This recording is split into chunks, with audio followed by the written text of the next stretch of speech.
안녕하세요. 4월 13일 큐티 나눔입니다. 오늘은 창세기 24장 50절에서 67절까지 말씀을 중심으로 해서 묵상을 하게 됩니다. 오늘 말씀에 보니 리브가의 집에, 그러니까 라반과 브두엘 그들이 이야기하기를 리브가를 떠나보내야 되는 상황에서 결정을 하는 데 있어서 아주 중요한 원칙을 이야기해 줍니다. 다름 아닌 이 일이 여호와께로 말미암았으니 우리는 가부를 말할 수 없노라. 곧 하나님께서 원하시는 것, 하나님의 뜻이기에 하나님께서 우리에게 말씀하신 것이기에 이에 대하여 우리는 더 할 말이 없다라는 것입니다. 너무나 많은 사람이 사실은 이 자세와 다른 자세로 살아가지요. 곧 하나님의 뜻이 어디 있습니까? 하나님 무엇을 원하십니까? 이것을 우리는 정말 많이 여쭙니다. 하나님, 제 인생에 이것을 원하시나요? 하나님, 제가 무엇을 하길 원합니까? 이렇게 우리가 열심히 여쭙다가 그러나 정작 하나님의 뜻이 명확하게 딱 드러나면 우리는 그때부터 계산을 하기 시작합니다.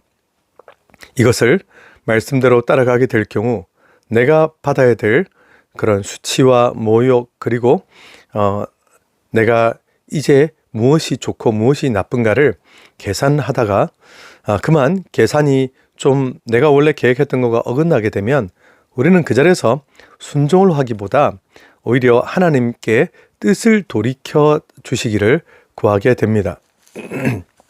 너무나 많은 경우 그래서 곧 하나님의 뜻을 구한다고 하지만 하나님의 뜻이 명확해져도 내 마음에 맞지 않으면 싫은 건데요. 예를 들어 어떤 사람이 교회를 떠나고 싶다라는 사람이 있을 때에도 교회를 떠나고 싶다라는 건 내 마음이고 하나님께서 그러나 교회를 떠나는 것이 내 뜻이 아니다라고 말씀을 하실 수도 있고 또 교회를 정말 떠나는 것이 내 뜻이다 할 수도 있을 텐데 이에 대해서도 우리가 성경 말씀을 통하여 또 목회자들과의 대화를 통하여 또 앞으로 신앙생활이 어떻게 하면 잘 될 수 있을지 또 절차에 따라서 이렇게 하나하나 되게 된다면 아무 문제가 없을 것입니다. 그러나 내가 떠나고 싶다라고 하는 마음이 앞서게 되면 하나님 말씀에서 뭐라고 하시든 상관없이 나는 떠나야겠다라고 결정을 보통 내린다는 거죠. 우리가 어떤 미워하는 사람이 있다면 하나님 말씀에서 아무리 원수를 사랑하라 말씀하셔도 나는 결코 그를 용서하지 않을 것이며 그 사람을 나는 끝까지 그냥 미워하겠다. 내가 이미 결정을 내려놓고 하나님이 말씀하시는 것에 대하여 내가 참고는 하겠지만 결론은 내가 내린다라는 그 마음을 변하지 않는 것입니다. 우리가 어디에 땅을 사고 싶다 이런 마음이 분명히 든다 할지라도 지금 이 땅을 사는 것이 하나님 뜻입니까? 라고 여쭤보기보다 내가 땅을 사기로 이미 결정을 내렸으면 하나님께서 아무리 지금 부정한 방법으로 땅을 사는 것이 옳지 않다라고 말씀해서 많이 말씀하셔도 정말 그것을 억지로 내 뜻을 관철시키고 싶어하는 게 우리 인간이죠. 이것은 특정 주제와 특정 사건에만 제한되는 것이 아니라 우리 삶 속에 너무나 자주 있는 일입니다. 곧 내 뜻이 분명한데 하나님 말씀에서 그와 반대되는 말씀을 하실 때 나는 어찌할 것인가? 이렇게 될 경우 우리는 대체로 하나님 뜻을 포기하고 내 뜻을 굳게 세워서 나가게 됩니다. 이것이 우리에게 너무나 흔한 방식이고요. 이것은 새로울 것도 없을 정도이죠. 우리는 이렇게 결정을 너무나 쉽게 합니다.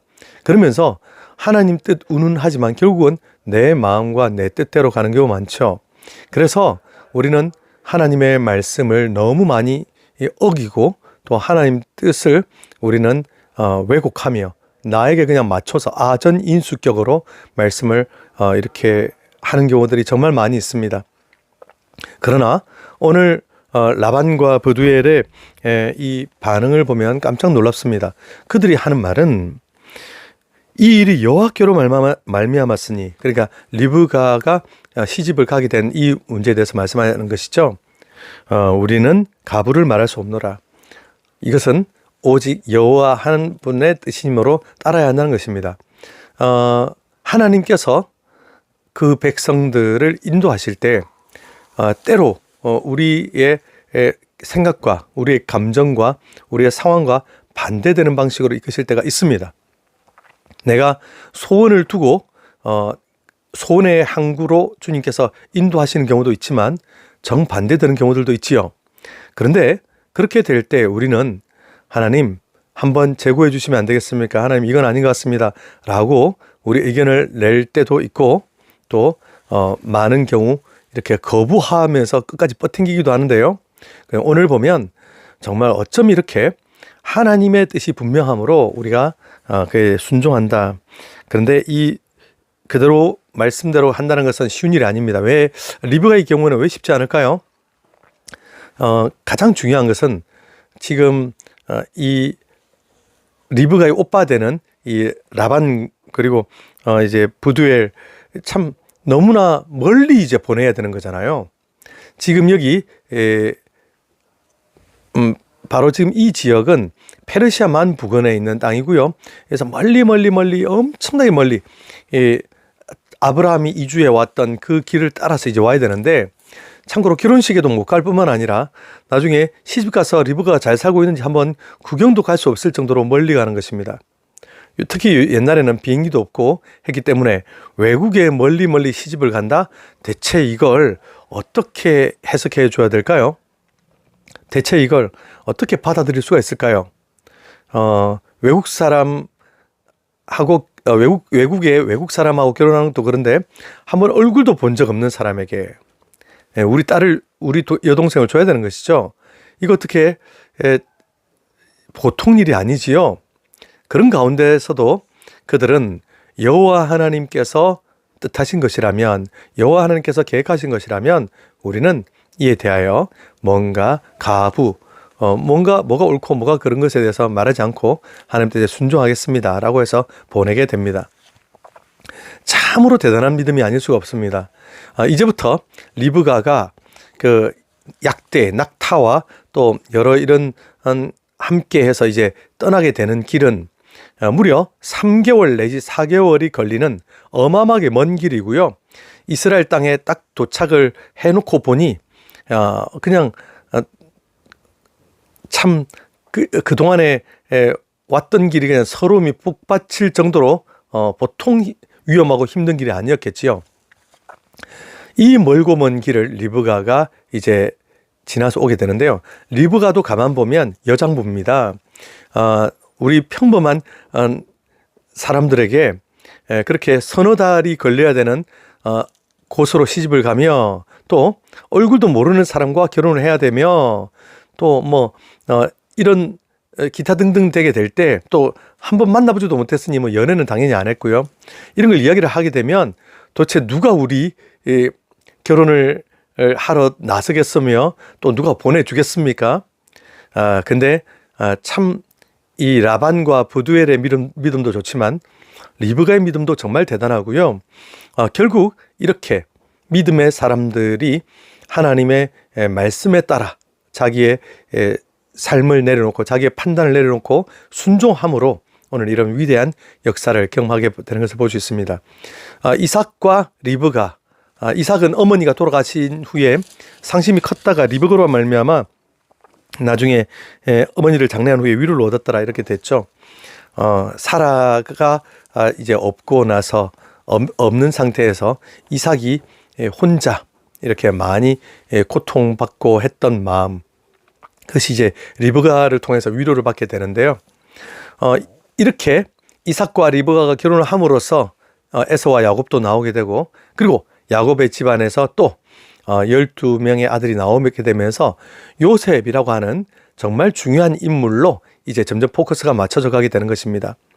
이 모든 것에는 아브라함과 이삭, 야곱 이렇게 믿음의 계보로 이어지는 놀라운 일들의 연속 속에서 이제 요셉까지 가게 되는 건데요.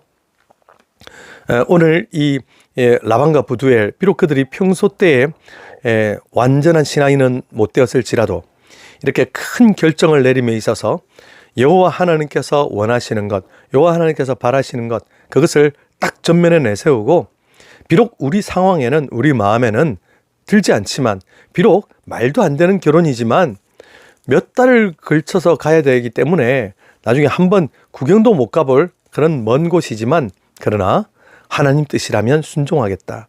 하나님 뜻이라면 우리는 그에 대해서 가부를 말할 수가 없다. 바로 이처럼 순종하는 마음, 여호와 하나님을 믿는 마음, 그 속에서 위대한 역사가, 아름다운 역사가 일어나게 되는 것입니다.